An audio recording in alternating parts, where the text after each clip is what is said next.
ایک روٹی والے کا واقعہ میں نے آپ کو سنانا ہے، اور یہ بڑے ہی مشہور و معروف بزرگ سے منسوب واقعہ ہے۔ حضرت ابو بردہ رضی اللہ تعالیٰ عنہ راوی ہیں کہ حضرت ابو موسیٰ اشعری رضی اللہ تعالیٰ عنہ کی جب وفات کا وقت قریب آیا تو انہوں نے اپنے بیٹوں سے کہا کہ اے بیٹو، روٹی والے کو یاد رکھنا۔ پھر یہ واقعہ خود ہی بیان کیا کہ وہ روٹی والا کون تھا۔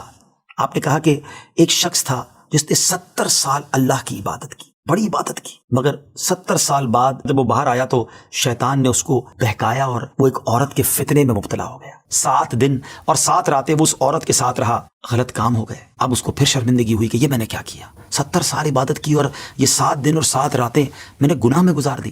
بڑا شرمندہ، بڑا نادم، قدم قدم پر سجدے کرتا جاتا، توبہ کرتا جاتا۔ اب چلتے چلتے چلتے ایک مسافر خانے میں پہنچا تو وہاں 12 مسکین لوگ پڑے ہوئے تھے، لیٹے ہوئے تھے۔ اس نے بھی جگہ بنائی اور ان کے درمیان جا کر خود بھی گر کر سو گئے۔ اب رات میں ایک شخص آیا جو ان کو کھانا دیا کرتا تھا، روٹی دیا کرتا تھا۔ ایک ایک کر کے 12 روٹیاں لے کر آیا تھا، اس کو پتا تھا یہاں 12 مسکین رہتے ہیں۔ ایک ایک کر کے سب کو روٹی دینے لگا۔ وہ شخص جو یہاں آ کر اچانک بیچ میں آ کر لیٹا تھا، اس کو بھی وہ مسکین سمجھا اور اس کو بھی روٹی دے دی۔ لیکن ظاہر ہے کہ اگر ترتیب سے روٹی دیتے دیتے آگے آئے تو آخری نمبر والے کو روٹی نہ ملی، کیونکہ یہ تو 13 ہو چکے تھے۔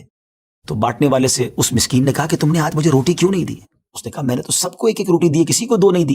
کہا تم مجھے روٹی نہیں دے رہے ہو؟ میرا وہ ناراض ہو گیا کہ ٹھیک ہے، پھر تم اگر یہ سمجھتے ہو کہ میں بددیانتی کر رہا ہوں تو میں تمہیں کچھ بھی نہیں دوں گا۔ یہ کہہ کر وہ شخص تو چلا گیا، مگر وہ مسکین بیچارہ بھوکا رہ گیا۔ اب وہ شخص جس نے ابھی توبہ کی تھی، پہلے 70 سال کی عبادت بھی کی ہوئی تھی، اس کو خیال آیا کہ میری وجہ سے اس مسکین کو روٹی نہیں ملی ہے۔ بھوک اسے بھی بڑی تھی، مگر اس نے وہ روٹی اسے دے دی۔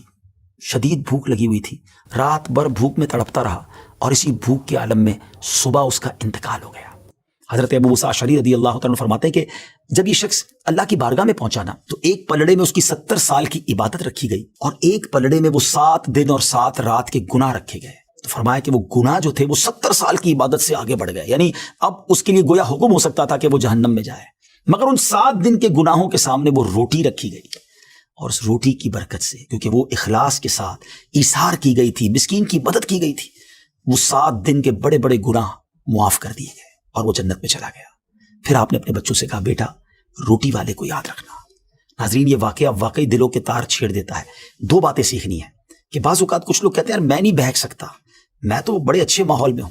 نہیں جناب، شیطان نے بڑوں بڑوں کو بہکا دیا ہے۔ ہمیں اپنی صحبتیں اچھی کرنی ہوں گی، اللہ کریم سے شیطان کے مقابلے میں پناہ مانگنی ہوگی اور اپنے آپ سے ڈرتے رہنا ہوگا کہ نہیں میں بھی گناہوں میں مبتلا ہو سکتا ہوں۔